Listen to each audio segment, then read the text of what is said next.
Eh bien salut tout le monde et bienvenue sur ma chaîne YouTube. On se retrouve aujourd'hui pour apprendre ensemble quelques petites anecdotes sur le monde de One Piece. Des informations qui ne semblent pas forcément importantes, mais qui sont toujours bonnes à connaître.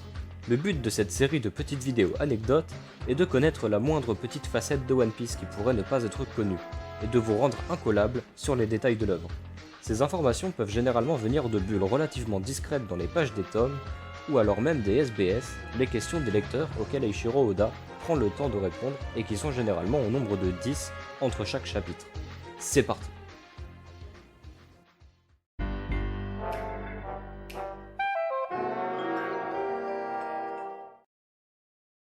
Saviez-vous que Eiichiro Oda avait une bonne raison de continuer One Piece? Voici une citation de Eiichiro Oda bien particulière qui peut nous interpeller concernant la probable popularité que pourrait avoir la fin de One Piece.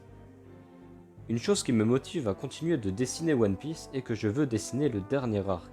Le dernier arc est incroyable. J'imagine que l'arc de Marineford ne sera rien en comparaison de l'arc final. J'ai vraiment ressenti que l'arc de Marineford était un détour pour moi. Je ne m'attendais pas à ce qu'il soit si populaire. Donc, je ne sais pas comment les lecteurs percevront celui-ci. Mais la chose qui je pense est vraiment intéressante sera dans ce dernier arc.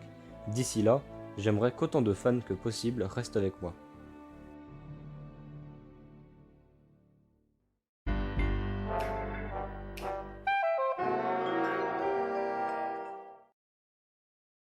Saviez-vous que Barrels était le père de X-Drake?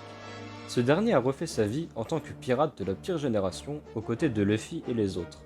Son père Barrels était un ancien officier de la marine, et Drake, qui respectait son père, rêvait de devenir un marine également.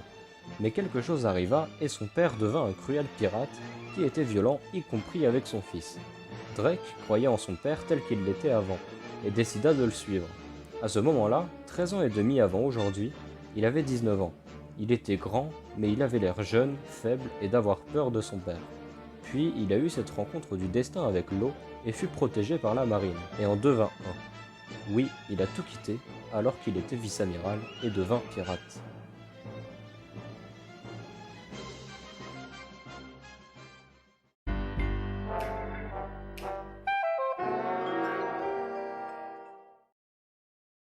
Saviez-vous que la fille qui s'accroche à Bello Bétier à la page 67 du tome 90 s'appelle Moda, et qu'elle est aussi la fille qui apparaît dans la mini-série Ace à la poursuite de Barbe Blanche à partir du chapitre 278? Comme quoi Oda connaît très bien ses personnages et possède une capacité incroyable pour nous inclure des indices dans son œuvre.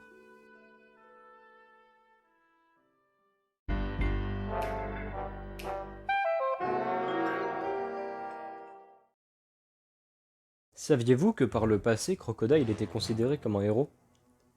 Voici un journal tenu par Corazon dans un chapitre de One Piece. Si on regarde plus attentivement ce journal, on peut remarquer que c'est effectivement bien Crocodile sur une bulle d'article. Cet article est vu 16 ans plus tôt. Trafalgar Law avait alors 10 ans et Doflamingo 25. Crocodile, quant à lui, avait à ce moment-là 30 ans. Quand il était jeune, il se fit un nom et une réputation comme Luffy et les autres le font actuellement, mais cependant, il est devenu Shichibukai très tôt, entre 20 et 25 ans. Ensuite, il s'était battu avec Barbe Blanche, mais avait subi une défaite. Au fil du temps, il avait un comportement de plus en plus étrange, et son ambition a été d'aller au royaume d'Alabasta, où il a été vu en héros, un Shichibukai qui chassait les pirates, ce qui lui a valu ses articles. Donc, autrefois, on parlait de Crocodile dans les journaux comme s'il était un véritable héros.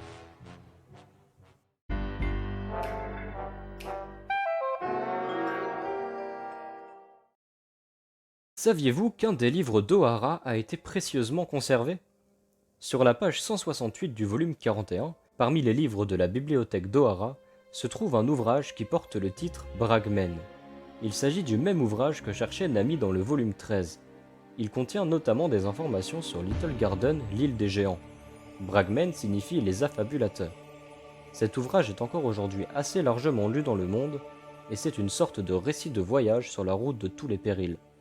Il rassemble de nombreuses anecdotes à propos de phénomènes si invraisemblables que la plupart des gens sont persuadés qu'il s'agit de contes de fées et qu'ils les ont regroupés dans ce livre avec un titre humiliant.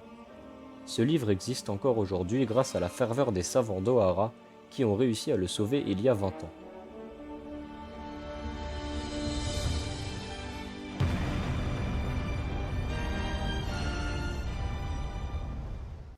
J'espère que vous avez bien aimé ces petites anecdotes. Si vous avez bien aimé la vidéo, abonnez-vous pour être averti quand une nouvelle vidéo sortira et pour me soutenir. Dites-moi quelles anecdotes vous avez préférées dans les commentaires et likez cette vidéo si vous voulez un épisode 2. Des projets vont sans doute arriver sur la chaîne, mais pour ça, je vous demande de partager cette vidéo, sans quoi il n'y aura pas assez de visibilité pour mettre en place ces projets.